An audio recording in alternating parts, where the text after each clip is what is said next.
بێ بینەرانی شاکرێت لە بەرنامەی خۆدا باز لا دروستبوونی هێزی سیاسی نوێ یان چەند هێزێکی سیاسی نوێ دەکەین لە هەرێمی کوردستان.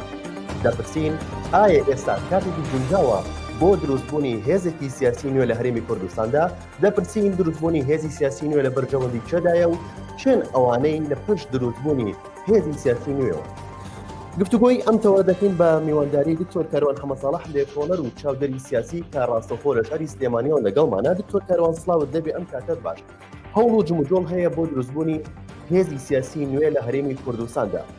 دروستبوونی هێزی سیاسی چی لە دۆخی هەرێمی کوردستان بەگشتی ئەگۆڕێت و ئامان چییە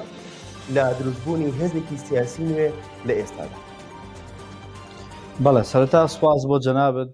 سڵاو ڕێزمان هەیە بۆ بیسەران و بینەرانی شارپرێس. لە ڕاستیا لە هەرێمی کوردستان ئێمە بینیمانە فراغێکی سیاسی بەتایبەت لە زۆنی ساوس بە جۆرێکە ئەم هەڵبژاردنە ئاماژەکانی دەرخست و بە تایبەتی لە دوای کۆچی چەند سەرکردەیەکی سیاسی هەر لە سەرتایی کۆچی مام جەلالەوە تا ئاکاتە کۆچی نەوشیروان مستەفا و چەند سەرکردەیەکی تر، هەموو ئەمانە دوا بە دوای یەک هەرێمی کوردستان ئەتوانین بڵێن توێنی جۆرێک لە سەرکردایەتی کردنە کە لەسەر بنەمایەکی نیشتیمانی و ئەو پۆسیۆنێکی ڕاستەقینە بتوانێت کە دەنگی ناڕازی کۆ بکاتەوە و خەمەکانی خەڵک بگەێنێەوە بتوانێت فشارێک دروست کات تاوەکو دۆخی خەڵک باشتر بێت. لە ماوەی ڕابردووە کۆمەڵی هێز تاقی کرانەوە، کۆمەڵە قیادە تاقی کرانەوە، ئەگەرچی ئەتوانین بڵێن هەڵبژاردنەکان ڕێگەیان نەیە، بەمانای کەلیمە هەڵبژاردنەکان ڕێگەیان نەیە هێزەکان لە درەوی هێزی دەسەڵاتدار دروست بن، ئەگەرچی فرسەت هاتە پێش و تاقیش کرانەوە، بەڵام بەهۆی ئەوەی هەڵبژاردنەکان هەڵبژاردنێک بوو بەس بە معنە هەڵبژاردن بوو، ئەگینا لە ناوەڕۆکدا جۆرێک لە نمایش بوو بۆ دەرەوە کە وەک ئەوەی کە ئەمە دیموکراستمان هەیە، بەڵام بەداخەوە جۆرێک لە دیکتاتۆریەت و تاڕادێک بێ ئومێدیشی سەپان. خۆشبەختانە ئەم هەڵبژاردنە لە عێراقا وێنەیەکی تریایەوە بە عێراق و ئومێدێکی گێڕایەوە بۆ هەڵبژاردن بۆ پرۆسەی سیاسی و بۆ پرۆسەی حیزبایەتی لە هەرێمی کوردستان. هۆکارێک کەوای کردو ئێستا تۆزێک گەرموگڕی لە دروستکردنی حیزب و بەرەی سیاسی نوێ ئەوە بێ کە لە ماوەی ڕابردووە هیچ کەس نەیەوێرا مجازەفەیە بکات لەبەرەوەی خەڵکێکە بوو مجازەفەیان کرد، بەڵام بەداخەوە لە ڕێی هەڵبژاردنەوە ئومێدی خەڵک بڕا، ئومێدی سەرکردەکانیشان بڕی. ئێستا بەهۆی ئەوەی هەڵبژارد لە دوای 2023 لە عێراق دوای 5 هەڵبژاردن نزیکترین هەڵبژاردن بە چاودێری وڵاتانی نێودەوڵەتی کە چاویان لەوە بوو، ئامانج وەگمت لە چەند لە وتاریش ئاماژەم پێکردووە، پێش هەڵبژاردن ئاماژەمان بەوە کرد کە هەڵبژاردننی عێراق تاقیکردنەوەیکی نوێیە بۆ گێڕانەوەی ئومێد بۆ پرۆسەی و بۆ گێڕانەوەی ئومێد و مانا بۆ پرۆسی هەڵبژاردن لە عێراق و دەستگاکانی نێودەوڵەتی و ناوەندە جیهانی وڵاتانی جیهانی چاویان لەوە بوو ئایا ئەتوانێت هەڵبژاردن بخرێتەوە سەرسکەی خۆی، نەک زیاتر لەوە چاویان لەسەرەوە بوو، نەک ئەوەی کێ دەرەچێ و کێ دەرناچێ. خۆشبەختانە لە عێراق ئەمەی ڕوویە. ئەم هەڵبژاردنە گروتینێک یان با بڵێن وای کردووە کە تموحی دروستکردنی هێزی نوێ وەک تموحێک لای سەرکردن لای کۆمەڵی خەڵکە خۆیان بە قابلیەتی ئەوەزانن دروست بووە و زائیدەن لەوانەیە ئەو بڕوا دروست بێت کە هاوڵاتیان خەریکە ئومێد دروستەکەنەوە بە هەڵبژاردن و ئەکەی لە هەڵبژاردنەکانی ترا بەتایبەت لە هەرێمی کوردستانی شاڕەنگەیاتەوە ئەگەر بێت و تەزویر نەکرێ و هەم هاوشێوەی بەغدا کۆمیسیۆنێکی سربەخۆ و چاودێری نێودەوڵەتی و زائیدەن خەمێک بخورێت لە بنیادنانەوەی پرۆسی دیموکراسی و هەڵبژاردن لە هەرێمی کوردستانیش. بەڵام گرفتەکە ئەوەیە ئەم کارتانی کە لە دەستەوە هێشتا بەکار نەهاتووە ئایا تا چەند جارێکی تر بێ ئومێدی زیاکە لە هەرێمی کوردستان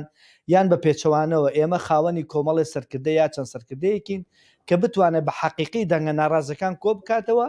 و لە جێی متمانەی ئەوانە بێ و ڕازگۆیانەشان باتە بەر ئەوەی کە ئەو خەڵکەی کە نزیک بە لە 170 ئومێدی بە حیزبی تر نەماوە، ئومێدی بە چاکسازی نەماوە و ناڕازیە لەم پرۆسە سیاسی و ئیقتیسادیەتانە تاتوان بڵێن دیموکراسی لە هەرێمی کوردستان و عێراق هەیە تا چەند ئەتوانێت جێی ئومێدی ئەو چینە گەورە بێت، چونکە بیرمان نەچێت هاوڵاتیان بە ڕێژەیەکی زۆر ئێستا وشیارترن لە جاران، زۆر بە ئاسانی خوێندنەوە ئەکەن بۆ حەز و ویستەکان ئایا شەخسیە نیشتیمانیە کە ئەمە بۆ خۆی جێی قسێ هەم لای هاوڵاتیان و هەم لای ئەوانەی کە چاودێری سیاسین و یان با بڵێن ئەتوانین بڵێن بەشێکن لە دۆخەکە لە بەڵێ. دواتر دکتۆر لە بودەینە سەر وردەکاری ئەوەی کە لە ئاسی نەدەوڵەتیا چۆن قسە لەسە هەڵبژاد نەکرێ چۆن قسە لەسە سەرکردە ئەکرێ ئایا ئەوانە کێن کە ئەتوانن هاوڵاتیان متمانیان پێ بکە. بەڵێ دکتۆر وەک باس لە هەڵبژاردنەکان کرد کە لە سەدا هەفتەی دەنگەکان دەنگی ناڕازی بوون و دەنگی بایکۆت بوون دروستبوونی ئەو هێزە ئەتوانێت ئەو دەنگانە کۆبکاتەوە ئەو دەنگانە ڕێگەشە بەلای خۆیە خۆی لە ڕاستیا هەموو کەس بۆ ئامانجەوە ئێوێ حیزب دروستکە یان با بڵێن بەرەیەک دروستکات بەڵام لە هەرێمی کوردستانە بەداخەوە ئێمە زۆر جار کەمتر ئیش لەسەر معلومات لەسەر داتا لەسەر نۆڵەج ئەەکەین زۆر جار دەرهاویشتەی فرسەتێکە ئێتر بەردەستمان ئەڵێن لە کیسمان نەچێت بەبێ ئەوەی ڕەهەندەکانی چواردەوری و دۆخ و هاوکێشەکان لە ناوخۆ لە دەرەوە وردەکارێکی باشتر تیا بکەین ئەوەی کە دەنگی نەیاوە لە هەرێمی کوردستانە بەشێکی دەنگی خۆڵەمەشیە بەشێکی ئەوانە هەر کە تااقەتی دەنگدانیان نیە و بێ ئومێد بوون لە پرۆسی هەڵبژاردن بەشێکی ئەوانن کە لە حیزبەکانی خۆیان ناڕازین لە ئەدا حیزبەکانی خۆیان ناڕازین بۆیە ئەم هەمەجۆریە لە دەنگی ناڕازی پێویستی بە هەمەجۆریەک هەیە لە کاری پێکەوەیی لە ناو قیاداتی سیاسی لە هەرێمی کوردستانە چونکە ئێمە ئەزانین خەڵکی تازە هەیە دەنگی تازە هەیە گروپی تازە هەیە و لەگەڵیشە هەرێکەوە بە جۆرێک ناڕازیە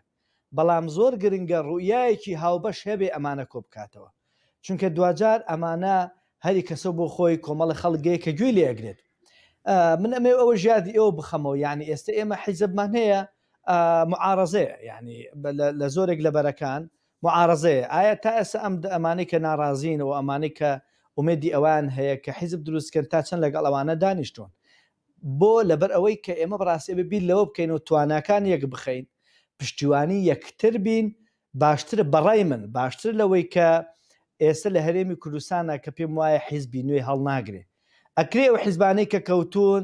چاکسازی و گۆڕانکاری ڕیشەیی لە خۆیان بکەن کە ئەڵەم ڕیشەیی بۆ معنای بەرژەوەندی خەڵک و دەنگدەرانیان بخەنە بێر بەرژەوەندی شخصی و پێش بەرژەوەندی حیزبی ئەمە ئەکرێکە لەسەر ئەوانە بکرێ ئەگەر ئەوە شەر نەکرا پێویستە لێک تێگەیشتنێک هەبێ لەگەڵ ئەو حیزبانەی کە ڕوویان نزیکە ئامانجیان نزیکە و ئەو قیادانش لەداخوان بەڵام بەداخەوە من لە ماوەی ڕابردووە پێش کۆچی دوایی چەند سەرکردەیەکی سیاسیش لەگەڵ چەند دۆستێکە یعنی لەوانەیە زۆر کرابێت لە هەنێ خەڵک بۆ دروستکردنی حیزب ڕام پێچەوانە بۆ وتومە بەڕاستی ئەو کارتت لەدەسا ئەویش مەسووتێنە بۆ لەبەر ئەوەی ئێستا لە هەرێمی کوردستان نابەتابێت لە هەموو جیهانە بێمتمانەیەک دروست بووە لە نێوان کەسانی سیاسی و هاوڵاتیان لە نێوان قیادە و هاوڵاتیان حکومەت و هاوڵاتی خودی هاوڵاتی لە ناو یەک یعنی کارەساتە ئەوانەی کە ناڕازین خودی خۆشان زۆر جار بێمتمانەی هەیە لە ناویانە بۆ کە ناڕازی بوونە لە ئەدای حکومەت و پرۆسی حکومڕانی و پرۆسی سیاسی و اقتصادی ئامانجە ڕئیسیەکە نییە هەر بۆیە ئەوانەی کە ناڕازین زۆر جار لەگەڵ یەکانێک نین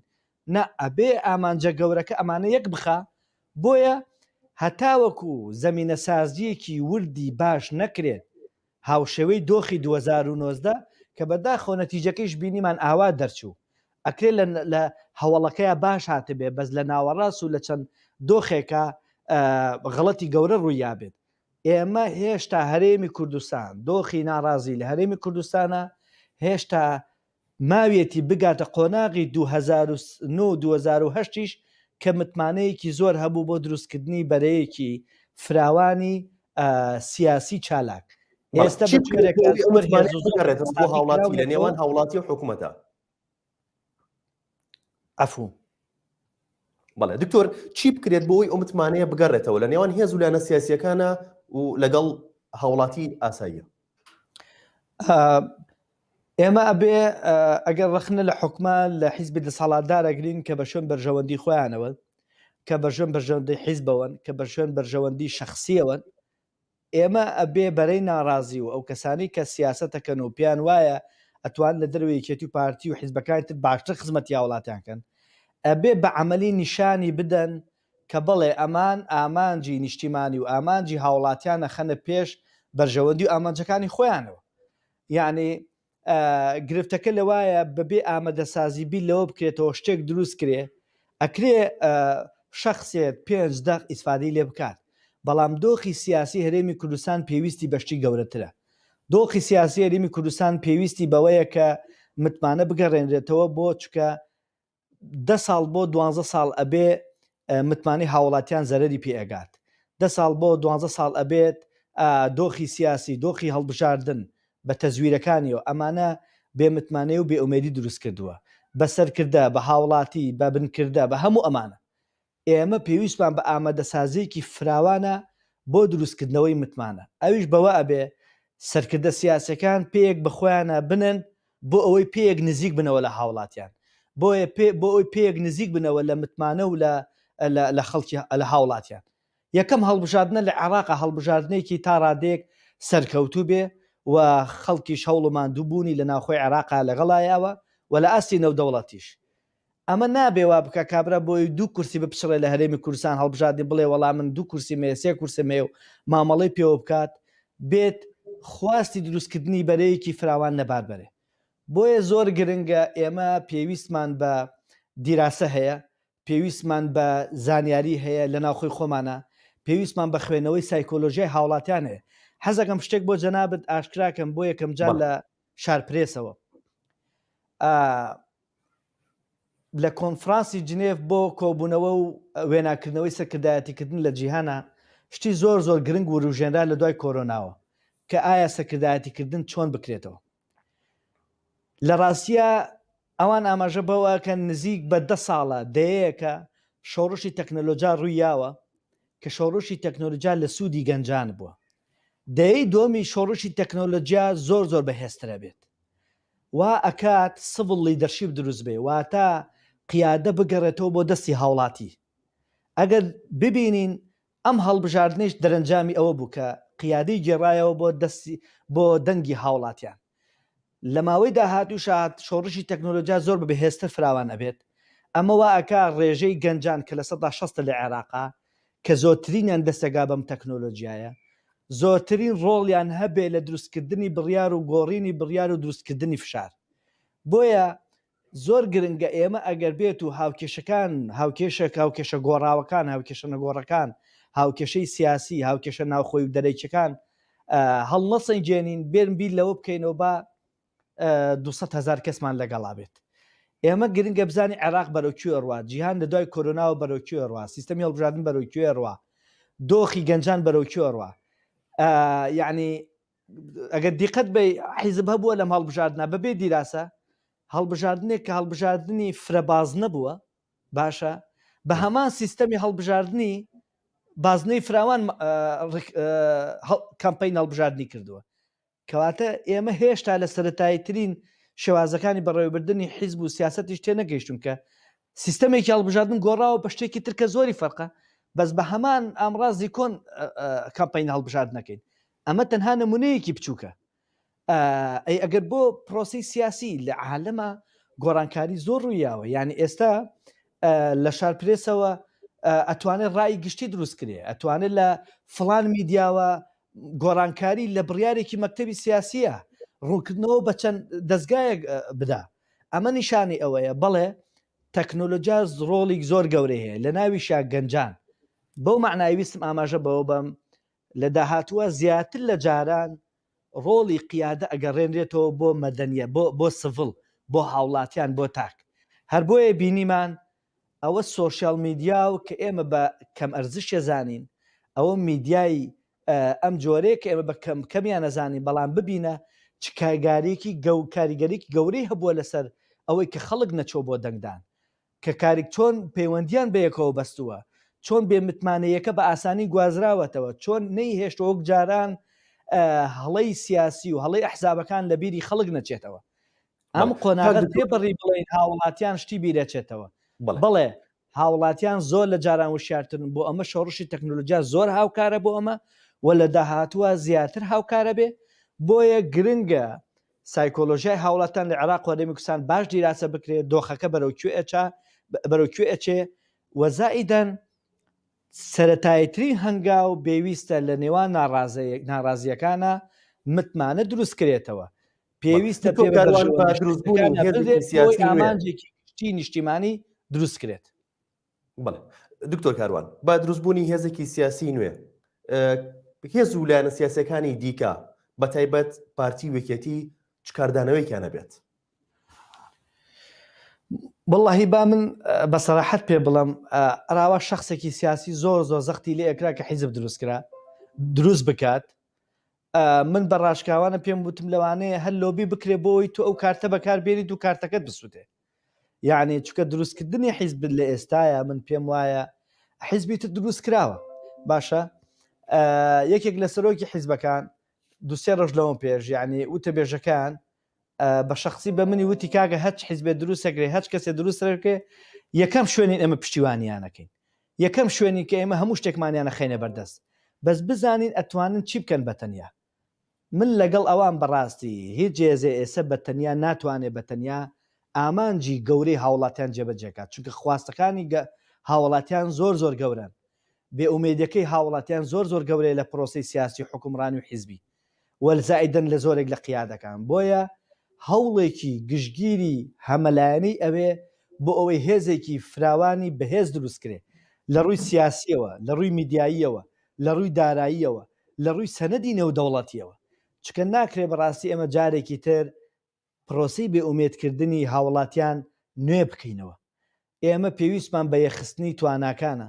پێویستمان بەوە نییە فڵان کەس شت بێ و فڵان کەس بێ، پێویستە ئەم توانانە یەک بخرێن و گفتوگۆ کرێ لەسەر ئەوەی چۆن بتوانرێت هێزێک بێ کە لە ئاستی خواستی هاوڵاتیانە بێ. ئەگەر کەسێکیش پێی وایە ئەتوانێت بە تەنیا یا بەدوان لەو ئاستا بێت، پێم وایە پێویستی بە تاقیکردنەوەیە. ئەگەر ناوەکو حیزب من پێم وایە لە هەرێمی کوردستانە ئێستا دۆخی ئەوەمان نییە حیزبێکی تر دروست بێت. بەڵە بۆ لەبەر ئەوەی ئەگەر حیزب لەسەر بنەمای ڕەتفعل دروست بێ ئەوە پێ ناوەتر حیزبی سیاسی، ئەگەر حیزب لەسەر بنەمای بەرژەوەندی شخصی دروست بێ ئەوە پێ ناوەتر حیزبی سیاسی، ئەگەر حیزب لەسەر بنەمای ئەوە بێ کە بڵێ یەکەم کەس بم دەست پێش خەریکەم، پێشم وایە ئەوەش ئامانجێکی زۆر گەورە نییە. گەورەتر لەوە ئەوەیە کە ئێمە ئەگەر ساڵێک و دوان و سیان و دەش بخانێ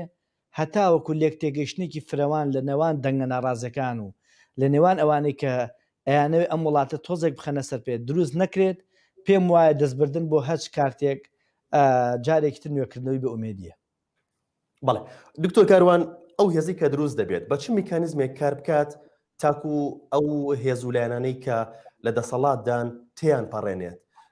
چاودێرانی سیاسیش دەڵێن دروستبوونی هێزێکی سیاسی نوێ بەهێنانی 4 بۆ 5 کورسی لە پەرلەماندا هیچ کاریگەریەکی نابێت. کۆمنتی بەڕێزت لەوبارەیەوە. خۆی قسەیەکی دروستە 52 و 20 ژیانی ئەکەمە بینیمانە ئەگەر بێت ڕوئیایەکی فراوانی نەبێ، پەیامێکی ڕوونی نەبێ بۆ هاوڵاتیان، هەر ئاوڵاتیان هەر ئەو دەقەی کرد پشتیان تێکرد هەموو شتێ سفرە بێتەوە. چونکە ئەچمەوە سەر قسەی یەکەم، ئەمڕۆ لە جیهانە لە ئاسی نێودەوڵەتیە ئەم تێرمە هەیە،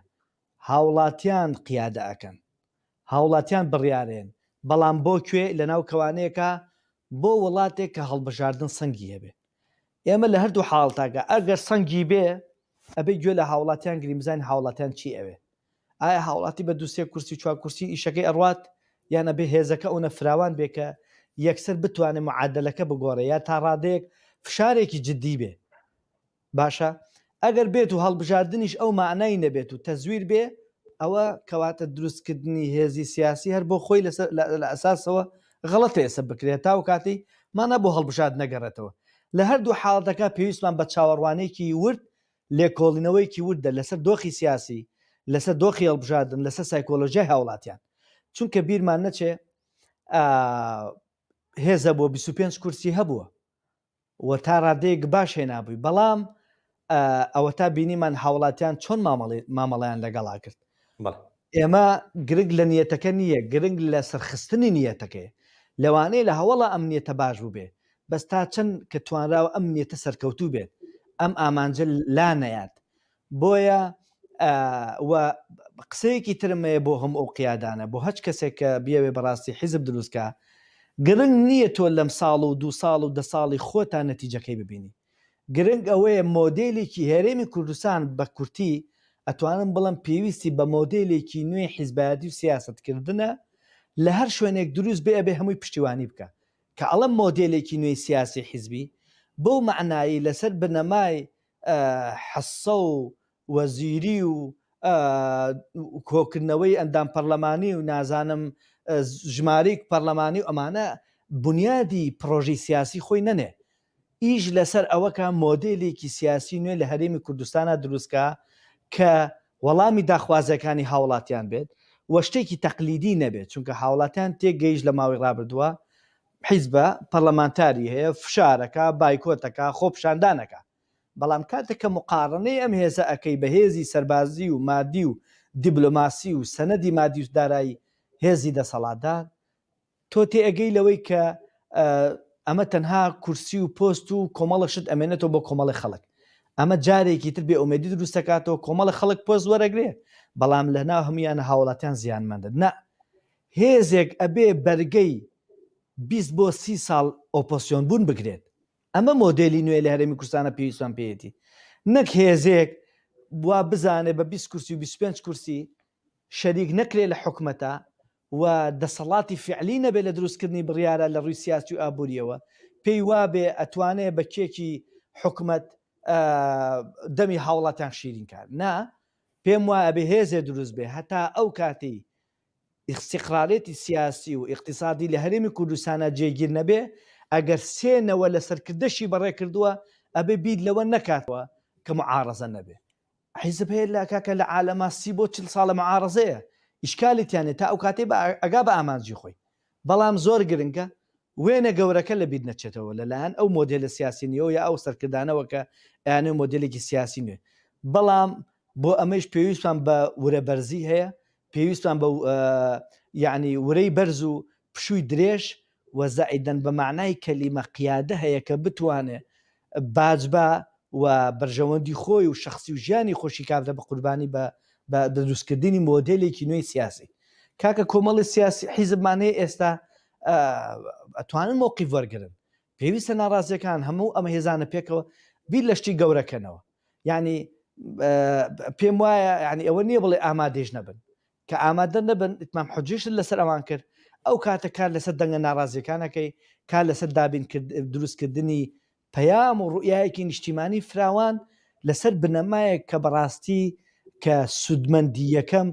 حیزب و سەرکردەکە نەبێت سودمەندی یەکەم هاوڵاتیان بێت بەڵێ کاک دکتۆر باز لە دروستکردنی